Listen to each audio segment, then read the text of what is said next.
Hindu school. জানেন কি বাংলা সাহিত্যের দিকপাল কবি মাইকেল মধুসূদন দত্ত এই স্কুলের ছাত্র ছিলেন। প্রাচ্যের ইটন নামে পরিচিত কলকাতার হিন্দু স্কুল শুধুমাত্র একটি শিক্ষা প্রতিষ্ঠান নয়, এটি বাংলার নবজাগরণের এক জীবন্ত স্মারক।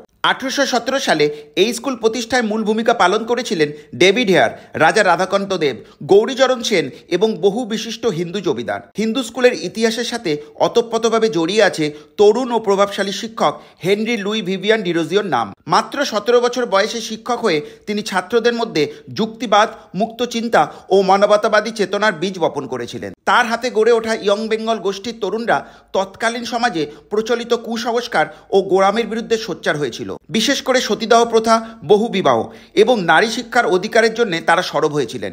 1855 সালে এই ঐতিহাসিক প্রতিষ্ঠানটি দুটি ভাগে বিভক্ত হয়।